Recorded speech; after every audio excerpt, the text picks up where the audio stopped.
As my heir, William now assumes the Scottish titles which have meant so much to me.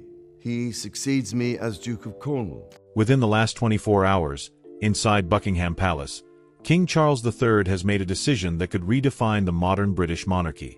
Not quietly, not gradually, but with a clarity that signals something irreversible. Power is shifting, and at the center of it stand Prince William and Catherine, Princess of Wales. The story does not begin with a speech, and it certainly does not begin with ceremony. It begins with pressure, layered, relentless, and quietly accumulating behind the historic walls of Buckingham Palace, where every decision is measured not in days, but in decades of institutional survival. For King Charles III, the crown was never simply an inheritance. It was a prolonged endurance test, shaped by a lifetime of waiting, public scrutiny, and deeply personal sacrifice. When he finally ascended the throne following the death of Queen Elizabeth II in 2022, he did so not as a young sovereign full of momentum, but as a 73-year-old monarch stepping into a role that demands not just authority, but physical resilience and psychological endurance at the highest level. And almost immediately, the structure began to strain. The British monarchy, already navigating a rapidly changing public perception, found itself under intensified scrutiny. The health concerns surrounding King Charles III were no longer distant whispers confined to palace corridors. They became central to the conversation about continuity, stability, and the future of the crown. A cancer diagnosis in early 2024 did not just raise questions about the king's well-being. It accelerated an institutional clock that had, until then, moved at a controlled and deliberate pace. At the same time, the contrast within the royal family became impossible to ignore. On one side stood the challenges: ongoing controversies linked to Prince Harry and Meghan Markle, the lingering reputational damage associated with Prince Andrew, and a media environment increasingly less tolerant of ambiguity or perceived inconsistency. On the other side, a different narrative was quietly gaining strength. Prince William and Catherine, Princess of Wales, were not merely fulfilling royal duties, they were redefining them. Their public engagements carried a sense of purpose that resonated deeply with both traditional supporters of the monarchy and a younger, more skeptical audience. Catherine's own health battle, followed by her composed and carefully managed return to public life, introduced a layer of emotional connection that the institution had struggled to maintain in recent years. Meanwhile, Prince William's growing presence on the global stage, his diplomatic tone, his measured confidence, his ability to balance tradition with modern relevance, began to shift perception in a way that no official strategy could manufacture. This was not positioning, this was momentum. And King Charles III saw it. More importantly, he understood it. The question that began to take shape was not whether the monarchy could continue under his leadership, but whether it should, at least in its current form. Because the role of a monarch, at its highest level, is not to hold power indefinitely, but to ensure the continuity and strength of the institution itself. This is where the narrative turns. Not in public, not in front of cameras, but in a private setting that carried more weight than any televised address could ever hold. A closed-door meeting inside Buckingham Palace, attended by the most senior members of the royal family, was convened with a level of discretion that signaled its importance. There were no leaks in advance, no speculation, no staged anticipation. But the atmosphere inside that room, according to those familiar with the dynamics of such gatherings, was unlike anything the monarchy had experienced in decades. Prince William entered with a composure that suggested awareness, if not full knowledge, of what was about to unfold. Catherine, seated beside him, maintained the same calm authority that has become her defining characteristic: controlled, observant, and deeply aware of the stakes involved. And then there was Queen Camilla, whose position within the institution had always been more complex, more hard-earned, and more dependent on the stability of the man beside her. When King Charles III began to speak, the tone alone was enough to shift the entire room. This was not a discussion. It was not a consultation. It was a declaration forming in real time. He spoke of duty, not in the ceremonial sense, but in its most demanding interpretation. He spoke of timing, of responsibility, and of the rare but critical moment when leadership requires not persistence, but transition. And then, with a level of clarity that removed any possibility of misinterpretation, he outlined his intention to step back from the central responsibilities of the crown, effectively initiating a transfer of functional authority toward Prince William and Catherine. What followed was not immediate reaction, but silence, the kind of silence that carries recognition rather than confusion. Because in that moment, every individual in that room understood the scale of what had just been set in motion. This was not simply a family decision. It was a structural shift within one of the oldest institutions in the world. But the moment did not remain controlled for long. Because within that silence, a counterforce emerged, unexpected in its timing, but entirely revealing in its intent. Queen Camilla's response was not emotional in the conventional sense. It was measured, deliberate, and framed as concern. She questioned the timing, the readiness, the potential consequences of accelerating a transition of this magnitude. On the surface, her argument aligned with institutional caution. But beneath that surface, the implications were far more personal. Because the transfer of power does not happen in isolation. It redefines positions, influence, and relevance.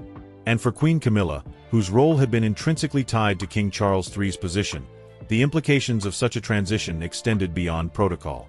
They touched the very foundation of her place within the monarchy. The tension that followed was not loud, but it was unmistakable. King Charles III, for perhaps the first time in a setting like this, did not adjust, did not soften, and did not seek alignment. The decision, once spoken, remained intact. Prince William's response was equally significant, not through confrontation, but through control. By calmly intervening and suggesting a pause to the meeting, he demonstrated something that did not require announcement. Authority had already begun to shift. And that is the point most observers miss. The transition did not begin with a public speech. It began in that room, in that moment, where hesitation ended and direction took its place. What followed, announcements, preparations, public messaging, would simply formalize what had already been decided behind closed doors. Because in the modern monarchy, the most important moves are not the ones you see. They are the ones that happen before the world is told to look. What happened after that first meeting did not unfold in public view, and it certainly did not follow the predictable rhythm of royal protocol. Inside Buckingham Palace, the atmosphere shifted from controlled uncertainty to something far more calculated, far more deliberate, as King Charles III moved from contemplation into execution, and in doing so, quietly restructured the internal balance of power that had defined his reign from the very beginning. The hours following the meeting were not filled with discussion, but with isolation. Charles withdrew, not as a retreat, but as a recalibration. For a man who had spent decades navigating public expectation, private doubt, and institutional pressure, this was the first moment in which the decision in front of him was entirely his own, unfiltered by advisors, unshaped by tradition, and untouched by the need to preserve appearances. The weight of that autonomy was immense, but so was its clarity. Because what had become undeniable to him was this: the monarchy was no longer operating on the timeline it once controlled. Events were accelerating. Health concerns, public perception, generational expectations. And the longer he remained at the center of that acceleration, the greater the risk of instability became. This was no longer about legacy in the historical sense. It was about continuity in real time. And so, that same night, a second layer of action began. Quiet, precise, and strategically aligned. Charles initiated a series of private consultations, not with a broad circle of courtiers, but with a tightly controlled group of senior advisors whose role was not to influence the decision, but to operationalize it. Legal frameworks were reviewed. Constitutional implications were mapped. Communication strategies were drafted, not for immediate release, but for controlled deployment at exactly the right moment. At the center of this emerging structure stood Prince William, whose involvement at this stage shifted from observational to participatory. What is critical to understand is that William was not being introduced into the process. He was stepping into a position that had, in many ways, already been forming around him. His previous years of preparation, his increasing role in both domestic and international engagements, and his ability to command public trust had created a foundation that now allowed for rapid elevation without visible disruption. When Charles and William met privately later that evening, the tone of that conversation marked a decisive break from the patterns that had historically defined their relationship. This was not a symbolic exchange between monarch and heir.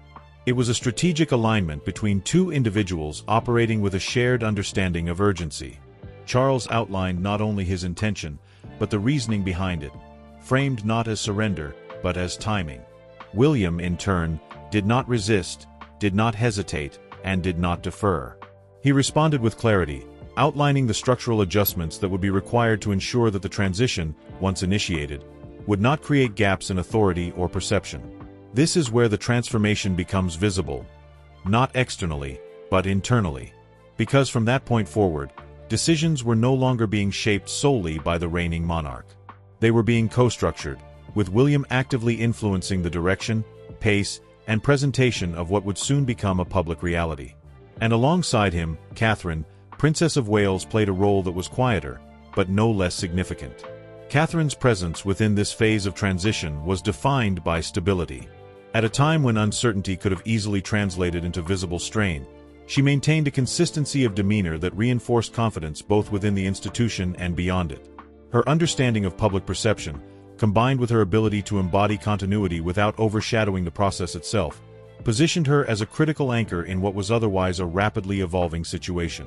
This was not passive support, it was active equilibrium.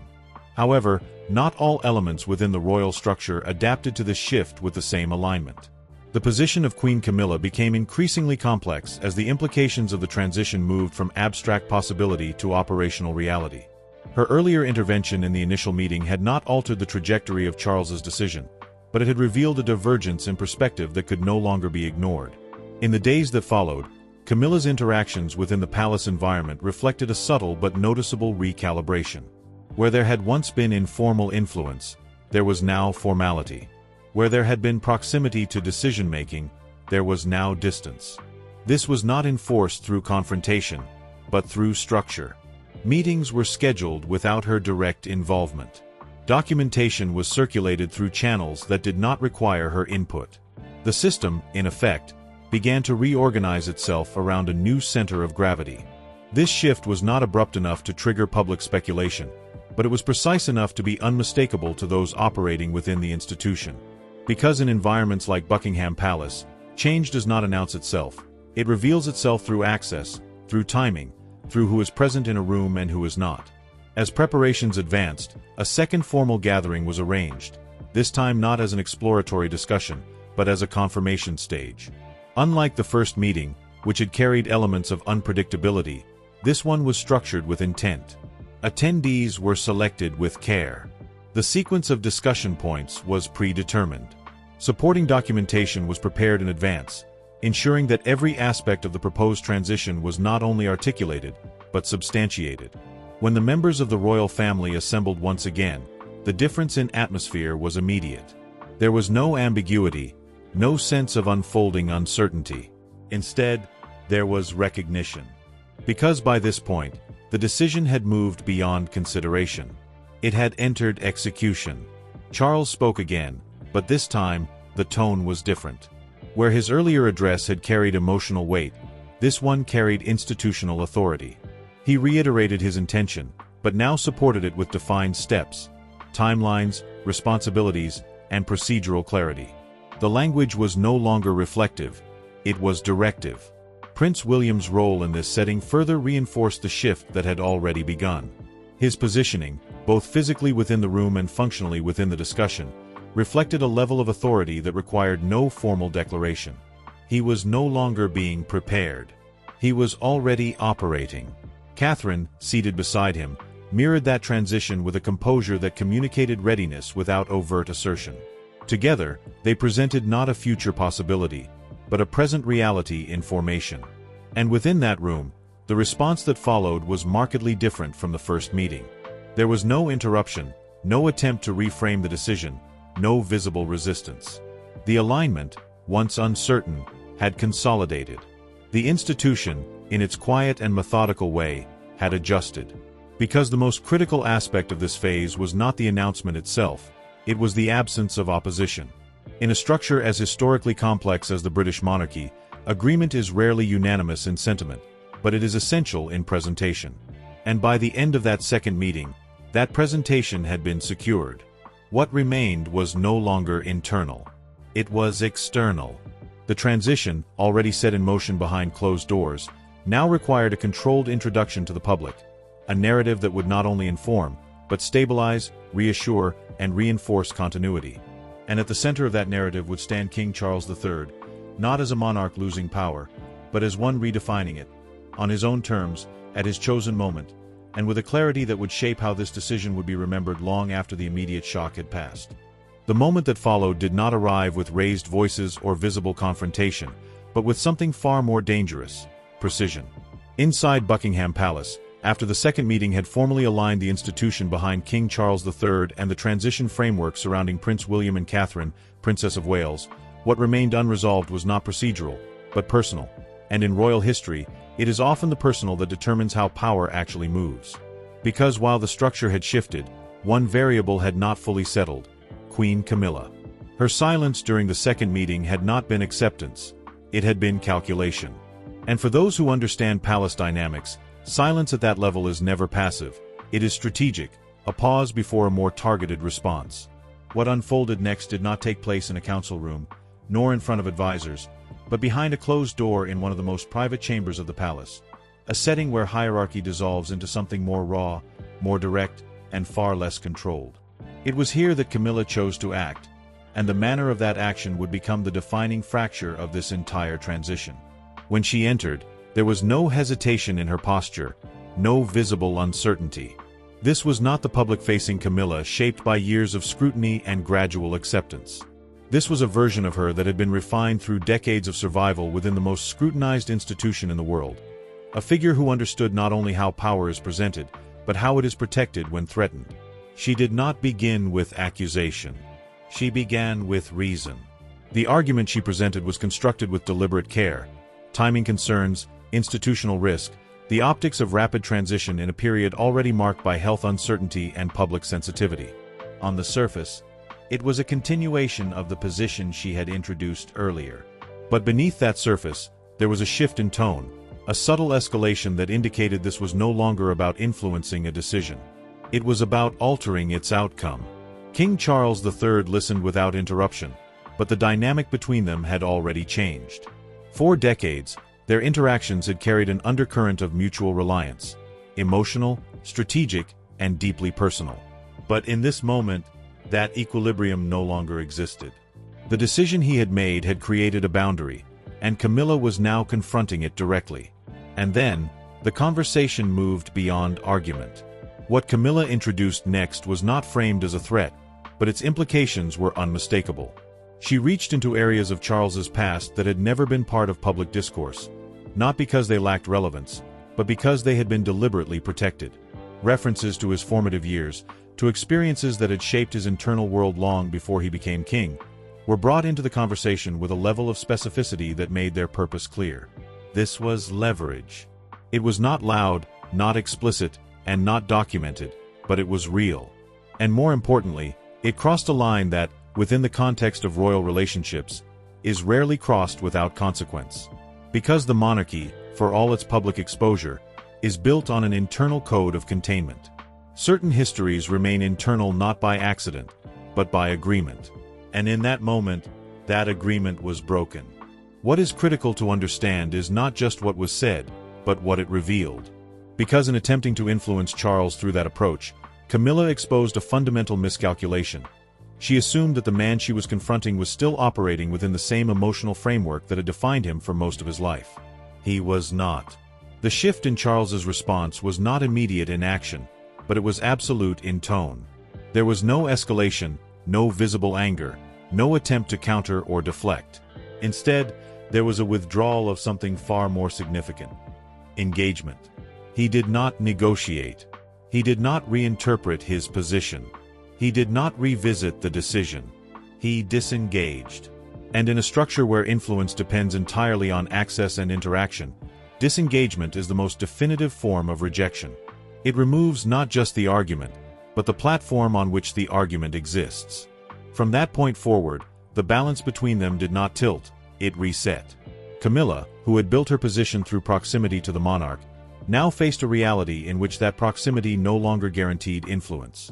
The authority she had exercised informally over time was not formally revoked, but it was no longer functionally relevant to the decision that mattered most. And within the palace environment, that distinction is everything. Charles's next actions reflected that shift with clarity. Communication channels became more structured. Interactions were limited to defined contexts. The informal overlap that had once allowed for influence to be exercised fluidly was replaced by a more formal separation. This was not announced, and it was not explained, but it was implemented. At the same time, the alignment between Charles and Prince William deepened in a way that further reinforced the transition already underway. What had begun as strategic coordination now moved into full operational continuity. Discussions expanded beyond timing and messaging into long-term positioning, ensuring that the shift in authority would not only be accepted, but stabilized. Catherine, Princess of Wales, remained a constant presence within this phase, her role defined not by intervention, but by consistency. In an environment where internal dynamics were undergoing rapid adjustment, her ability to maintain composure and clarity contributed to a broader sense of equilibrium. This was particularly significant given the external visibility of her position. Any deviation would have amplified speculation, but her steadiness minimized it. What emerged from this sequence of events was not simply a continuation of the transition, but its consolidation. Because after that private confrontation, there was no longer any ambiguity about direction, alignment, or resistance. The internal opposition that might have complicated the process had been neutralized, not through confrontation, but through structural realignment and strategic disengagement. And this is where the narrative reaches its turning point. Because from this moment onward, the transition was no longer vulnerable to internal disruption. The decision had moved beyond influence. It had entered inevitability. Within Buckingham Palace, preparations accelerated, not visibly, but decisively. The framework established in the second meeting was now being executed with precision. Documentation was finalized. Communication timing was synchronized. Public messaging was refined to ensure that when the announcement came, it would not introduce uncertainty, but confirm stability. But beneath all of this, one reality remained constant. The most significant shift in this entire process had not been procedural. It had been personal. Because in that private room, in that controlled but irreversible exchange, something more than a decision had changed. A relationship that had defined decades of Charles's life had been fundamentally altered. Not through public scandal, not through external pressure, but through a single moment where alignment gave way to divergence. And in institutions like the British monarchy, where continuity depends as much on internal cohesion as it does on public perception, that kind of shift carries consequences that extend far beyond the individuals involved. By the time the palace would eventually move toward a public announcement, the outcome was already secured. The roles had been redefined. The authority had been repositioned. And the resistance that once had the potential to complicate the process had been reduced to silence. Not because it lacked intensity, but because it had arrived too late to change what had already been decided. The turning point did not announce itself with spectacle, but with a shift so precise that, inside Buckingham Palace, those closest to the center of power felt it before they could fully name it. By the time the second meeting had concluded and the transition framework around King Charles III, Prince William, and Catherine, Princess of Wales, had been internally stabilized, the process itself was no longer fragile. It was moving. And once movement begins at that level of the monarchy, it does not reverse, it accelerates. But acceleration always creates pressure, and pressure always exposes the one point in the structure that has not fully aligned. In this case, that point was not procedural, not constitutional, but human, and it centered entirely on Queen Camilla. Her silence during the second meeting had been read, by some, as acceptance. That interpretation was a mistake. Because Camilla did not operate through reaction, she operated through timing. And what followed was not an emotional response, but a calculated intervention designed to reassert influence at the exact moment it appeared to be slipping beyond reach. The setting of that intervention was not accidental. It did not take place in a formal chamber or in the presence of advisors, where hierarchy and protocol impose limits on what can be said. It took place in a private study, a space where titles recede and relationships take over, where a queen consort speaks not as a figure of the institution, but as a woman who has spent decades at the center of a king's personal world. When Camilla entered, she did so without hesitation, but also without theatrics. There was no visible confrontation, no raised tone, no attempt to dominate the room. Instead, she positioned herself with deliberate composure, understanding that in moments like this, control is not demonstrated through force, but through restraint. And when she began to speak, her words were structured with a clarity that made their purpose unmistakable. She did not challenge the idea of transition directly. That would have been ineffective. Instead, she reframed it. She questioned the timing, not as opposition, but as caution. She raised concerns about institutional continuity, about public perception, about the risks of accelerating change in a monarchy that has historically depended on gradual evolution. Every point she made was, on the surface, defensible, aligned with the language of responsibility rather than resistance. But beneath that surface, the objective was clear. Delay creates opportunity, and opportunity restores influence. King Charles III listened, as he always had, with the patience of someone accustomed to absorbing complexity before responding. For most of his life, this pattern had worked in Camilla's favor. His willingness to consider, to reflect, to revisit decisions had often allowed space for her perspective to shape outcomes. That was the dynamic she was relying on. What she did not account for was that the man sitting across from her was no longer operating within that same pattern. Because the decision to initiate this transition had already required Charles to cross an internal threshold, one that separated hesitation from resolution. And once that threshold is crossed, the mechanisms that once allowed for reconsideration begin to shut down. Not out of defiance, but out of necessity. Leadership at that level cannot sustain itself on constant revision. The shift became visible not in what he said, but in what he did not say. There was no attempt to reassure her, no effort to soften the implications of his decision, no indication that the timeline was flexible. His response was measured, but it carried something new: finality. This is where the moment changed. Because Camilla, recognizing that her initial approach had not produced the intended effect, moved beyond framing and into something far more direct. What she introduced next was not part of any institutional argument. It was personal, deeply so, and it drew from a history that had never been intended for strategic use. She referenced aspects of Charles's past, formative experiences, private struggles, elements of his personal narrative that had been shared in confidence over years of trust. The way she presented them was controlled, but the implication was unmistakable. These were not just memories, they were vulnerabilities. And in the context of that conversation, they were being positioned as leverage. It was not a loud threat. It did not need to be. Its effectiveness depended on subtlety, on the shared understanding of what remained unsaid but fully understood. And for a brief moment, the room held that tension, the kind that defines whether a situation escalates or resolves. What followed was not escalation. It was detachment. King Charles III did not respond in the way Camilla expected. There was no visible reaction that matched the weight of what had just been introduced. Instead, there was a withdrawal of engagement so complete that it altered the entire dynamic of the conversation. He did not challenge her. He did not acknowledge the leverage. He simply removed himself from the framework in which that leverage could operate. In a monarchy built on access, proximity, and influence, that kind of detachment is definitive. It does not argue against power, it renders it irrelevant. Camilla, for the first time in that exchange, was no longer directing the conversation. The structure she had relied on, the ability to influence through personal connection, had been replaced by something she could not access, a decision that no longer required her input. The implications of that shift extended far beyond that room. Because from that moment forward, the transition was no longer negotiable at any level. The internal resistance that had existed, even if only as potential, had been neutralized, not through confrontation, but through disconnection. And within the palace system, that is the most effective form of resolution. The changes that followed were immediate in structure, if not in visibility. Communication channels narrowed. Meetings were defined more strictly. The informal spaces where influence once operated began to close. This was not punitive, it was procedural, but the effect was the same. The center of decision-making had moved, and it was no longer accessible through the same pathways.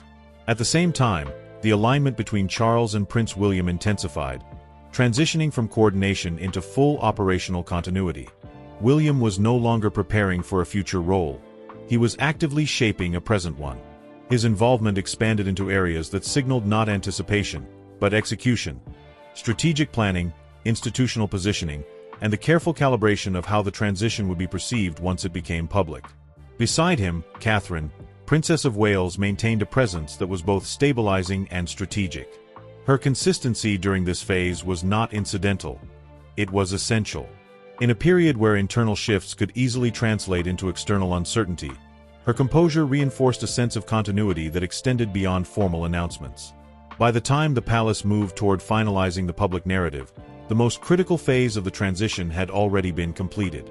Not in ceremony, not in declaration, but in that private moment where influence was tested and found to be insufficient against a decision that had already been fully formed.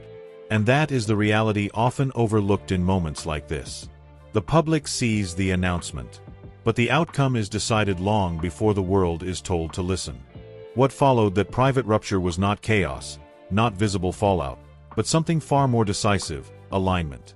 Inside Buckingham Palace, the shift that had begun as a personal break between King Charles III and Queen Camilla now translated into an institutional realignment, one that would quietly, but completely, reposition the center of royal authority toward Prince William and Catherine, Princess of Wales. The night after that confrontation did not end with reflection, it began with movement. Charles did not delay, did not seek further counsel, and did not reopen the question. Instead, he acted with a clarity that had rarely defined his earlier years as heir or even as king. Because once the personal barrier had been removed, what remained was purely structural, and structure, within the monarchy, can be executed with remarkable speed when resistance no longer exists. It was late when Charles made his way through the inner corridors of the palace, corridors that had witnessed centuries of quiet decisions shaping public history. There was no entourage, no formal announcement of intent, just a deliberate progression toward a door that represented not succession in theory, but succession in motion, the private study of the Prince of Wales.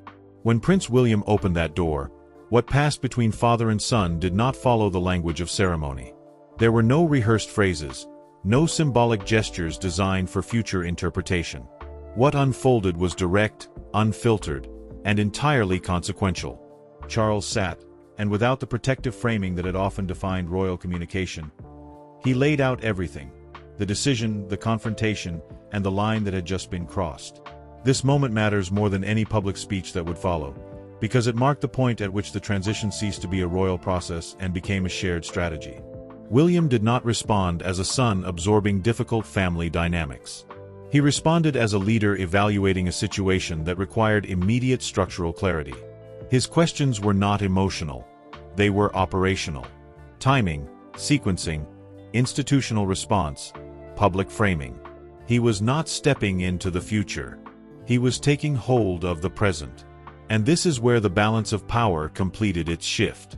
Because for the first time, King Charles III was no longer the sole axis of decision-making. The authority of the crown began to distribute, not formally, not yet publicly, but functionally, across a generational line that now operated in full alignment. William's role expanded in that moment from heir to active architect, and Charles, rather than resisting that expansion, facilitated it. What followed inside that room was not symbolic unity. It was strategic synchronization. They mapped the next phase with precision. The timing of the formal announcement would not be immediate. It would be controlled, allowing space for internal consolidation and external stability. Key figures within the institution would be informed in sequence, not simultaneously, ensuring that the narrative remained consistent and unfractured. The language of the transition would be carefully constructed, not as abdication in the traditional sense, but as a deliberate evolution of duty. And within that planning, one element remains central: continuity must be visible. Because the monarchy does not survive on change alone, it survives on the perception that change is controlled, measured, and rooted in purpose. William understood this instinctively. His approach was not to replace, but to extend. Public messaging would emphasize service, stability, and the seamless progression from one reign into the next. There would be no vacuum, no gap, no moment where the institution appeared uncertain. Beside this emerging father-son alignment, Catherine, Princess of Wales, played a role that was both understated and essential. Her inclusion in these discussions was not ceremonial, it was strategic. Catherine had become, over time, one of the most trusted figures within the public perception of the monarchy. Her presence signaled reassurance. Her composure translated into confidence. And in a transition of this magnitude, perception is not secondary, it is foundational.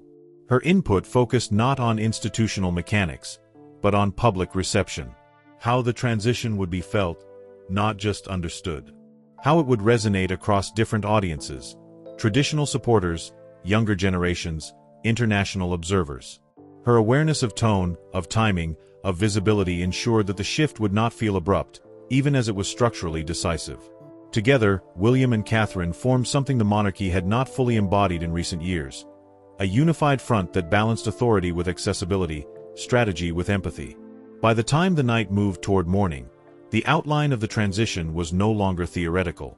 It was defined. And once defined, it began to extend outward.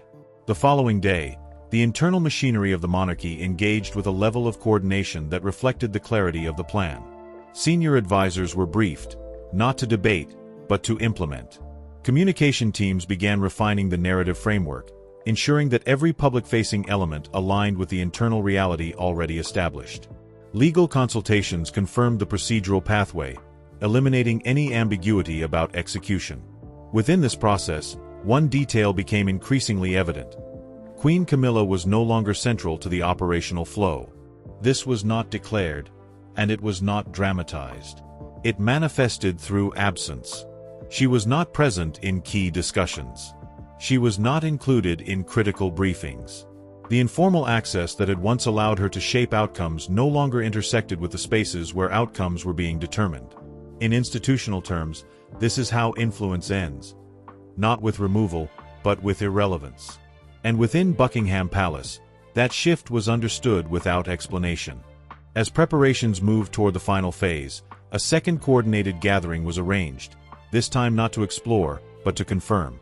Unlike the earlier meetings, which carried elements of uncertainty, this one was structured with precision. Every attendee had a defined role. Every document had been prepared in advance. Every outcome had already been internally secured. When the family assembled, the change in dynamic was unmistakable. King Charles III spoke with a tone that carried no residual hesitation. His words were not reflective, they were declarative. He outlined the transition not as a possibility, but as a sequence of actions already in motion. Timelines were presented. Responsibilities were assigned. The framework was complete. Prince William did not respond as a recipient of that framework. He engaged as a participant in its execution. His presence, his posture, his measured contributions all signaled a reality that required no formal acknowledgement. He was already operating within the role he was about to officially inherit. Beside him, Catherine, Princess of Wales, mirrored that reality with a composure that communicated readiness without assertion. There was no display of triumph, no visible shift in demeanor. Only consistency. And in moments like this, consistency is what transforms transition into acceptance. The response within the room was equally telling. There was no interruption, no objection, no attempt to revisit what had already been settled. The alignment that had been carefully constructed now held. Because by this stage, the most critical element had been secured, not agreement in sentiment, but unity in direction. And that is what allows an institution like the British monarchy to move through moments of profound change without visible fracture. By the time that meeting concluded, the transition was no longer a developing narrative. It was a completed structure awaiting public confirmation. The announcement, when it came, would not initiate change. It would reveal it. The final stage did not begin with noise or spectacle, but with a silence so deliberate that it carried the weight of history itself. Inside Buckingham Palace, every corridor, every chamber, every movement of staff reflected a single reality. King Charles III was preparing to speak, and when he did, the structure of the British monarchy would no longer be what it had been even days before. By the time the announcement was scheduled, the transition was already complete in everything except visibility. The internal alignment had been secured, the operational framework established, and the authority of Prince William and Catherine, Princess of Wales, had moved from emerging presence to functional reality. What remained was not decision, but declaration. And in a monarchy built as much on symbolism as on structure, the declaration would define how this moment would be remembered for decades to come. The morning of the address carried a different kind of stillness. Not uncertainty, but awareness.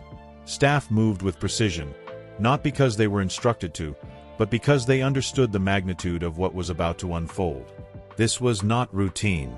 This was transition at its highest level, controlled, deliberate, and irreversible. Charles prepared without theatricality. There was no excessive ceremony in his choice of attire, no attempt to amplify the moment through visual grandeur. Instead, he chose restraint, a quiet assertion that what he was about to do did not require embellishment. Because true authority, at its peak, does not need to perform itself. When he stepped forward to deliver the address, the significance of that moment extended far beyond the walls of Buckingham Palace. It reached into every household that has, for generations, looked to the monarchy as a symbol of continuity, stability, and identity. And as he began to speak, it became immediately clear that this would not be framed as an ending, but as a transition defined by purpose. He spoke first of legacy, not his own, but that of Queen Elizabeth II, whose reign had set a standard that continues to shape the expectations placed upon the crown. He acknowledged the weight of that inheritance, not as a burden, but as a guiding framework. And then, with a clarity that removed any ambiguity, he addressed the present. He did not describe his decision as retreat. He described it as responsibility. Because in his framing, the role of a monarch is not to hold power indefinitely, but to ensure that the institution remains stronger at the end of one's tenure than it was at the beginning. And in that context, the decision to step back was not a concession, it was an act of service at its highest level. When he spoke of Prince William, the tone shifted subtly, carrying both authority and affirmation. He did not merely name his successor, he validated him. He spoke of William's judgment, his composure, his ability to navigate a world far more complex and scrutinized than any previous generation had faced. He framed him not as a future king, but as a leader already operating within that capacity. And when he turned to Catherine, Princess of Wales, the emphasis was equally deliberate. He highlighted not just her role within the royal family, but her connection to the public, her ability to embody continuity while adapting to modern expectations. In doing so, he reinforced a narrative that had been carefully built over time, that this transition was not simply about succession, but about renewal. One absence in that speech did not go unnoticed. Queen Camilla was not mentioned, not once. And in an institution where language is measured with precision, omission carries meaning. It does not require explanation. It does not invite clarification. It simply exists, and in doing so, it communicates more than any direct statement could. As the address moved toward its conclusion, Charles shifted from institution to people. He spoke not as a sovereign addressing subjects, but as a figure acknowledging the collective role of the public in sustaining the monarchy itself. Because ultimately, the crown derives its strength not from the individual who wears it, but from the acceptance and trust of those who stand beneath it. And then, without excess, without dramatization, he ended it. No prolonged farewell. No attempt to extend the moment. Just a final acknowledgement, and a step back. In that instant, the reign of King Charles III, as it had been defined, concluded. But what followed is where the true impact of that decision became visible. Because transitions of this scale do not create pauses, they create momentum. Almost immediately, the machinery of the monarchy shifted toward its next phase. Preparations surrounding the formal elevation of Prince William and Catherine, Princess of Wales, accelerated with the precision of an institution that has, for centuries, perfected the art of continuity. Dates began to take shape. Protocols moved from planning to execution. Public engagements carried a new weight, not anticipation, but confirmation. And in those early appearances, something became unmistakably clear. The transition had not created uncertainty. It had created alignment. William's presence carried authority without excess.